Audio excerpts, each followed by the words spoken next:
Welcome to the Tesla Economist. Please hit the thumbs up and remember to subscribe. You can also follow me on Twitter and talk to me on Patreon. It looks like the Legacy Autos meeting with the Biden administration went off without a hitch. They planned and strategized and found a way to exclude Tesla from the EV tax credit bill, whilst also able to make enough cars they can benefit from without being constrained by battery or facing threats from Chinese. Perfect result for them. As you know, they're including PHEV plug-in hybrids, as Legacy Autos are actually capable of making their ICE cars with a plug-in battery, meaning they can pump out tons of these at a significant discount to the consumer. And as they require minimal battery size relative to what a BEV uses, then they'll have enough to build as many cars as they can sell. But even that wasn't enough for them, as Tesla still get a $10,000 tax credit, which will spur demand for Tesla too much. So rather than working hard on improving their products and businesses, the legacy manufacturers are all paid up with their cronyism, something the Biden administration is a big fan of, and together they came up with the perfect EV tax bill. They managed to cut out anything Tesla could benefit from, as it looks like there is a chance the tax credit could only apply to EVs under $40,000, obviously including PHEVs too. It is a little unclear as to what this amendment is for, supposedly not part of the infrastructure plan and actually to be amended to the existing EV tax credit. But the idea is out there now, and we don't know the full severity. If this is the case, then it wouldn't apply to GM or Tesla anyway. In fact, it's really the likes of Toyota that would likely benefit the most, as they invested in a hybrid future.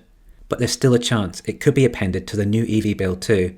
Another part of it is that only taxpayers that earn under $100,000 are eligible too, which is fair enough to be honest, because people who earn above that can likely afford an EV already. And I guess more information will come to light as time passes. Tesla only has the Model 3 standard range that qualifies currently, a car that Tesla do not want to ramp up any further, as it makes significantly less profit than the Model Y, and is in much less demand too. Of course, it makes no difference to Tesla anyway, as every Model 3 Tesla makes sell, whether they're $40,000 or $30,000, Tesla would sell the same, and receive the same amount of profit per car. It will just increase the waiting list of the Model 3 standard range significantly in the US. With all the extra demand that will come to the Model 3, Tesla is not able to raise their prices much to profit any further, or else it will hit the $40,000 limit. Meanwhile, all the legacy autos can make PHEVs for under $40,000 quite easily, meaning consumers will be able to buy a PHEV for around $25,000, which is obviously great value and will dramatically impact demand. It will also likely crash the used ICE market, as everyone wants to sell their used ICE car to get a new PHEV. And it would also dramatically affect the new ICE market too. This could end up negatively affecting Legacy's overall businesses, and potentially bankrupt them earlier.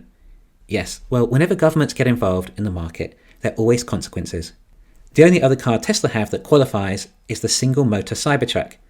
The waiting list for that will go through the roof, probably 5 to 10 years, especially considering it unlikely Tesla will launch that anytime soon, due to the popularity of the tri- and dual-motor versions, i.e., another car that could not prosper from this tax credit.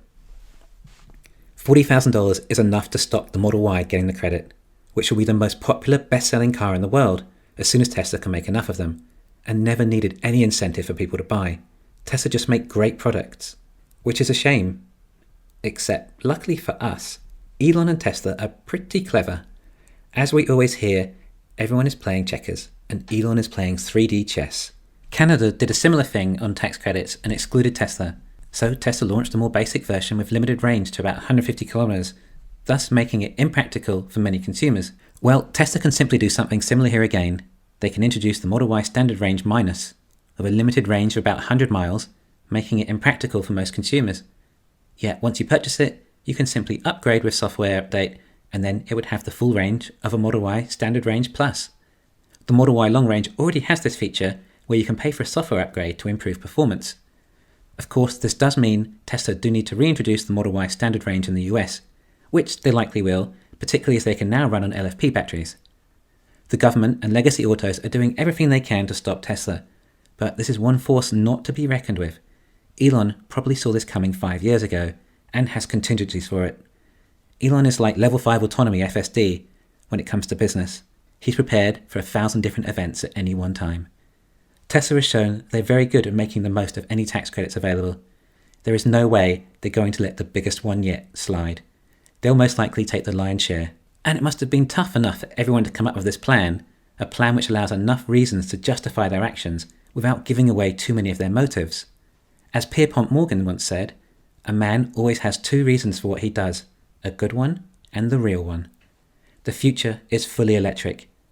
This is investing in the past, and will slow the transition. This is like the government subsidizing electric typewriters, and we already have computers.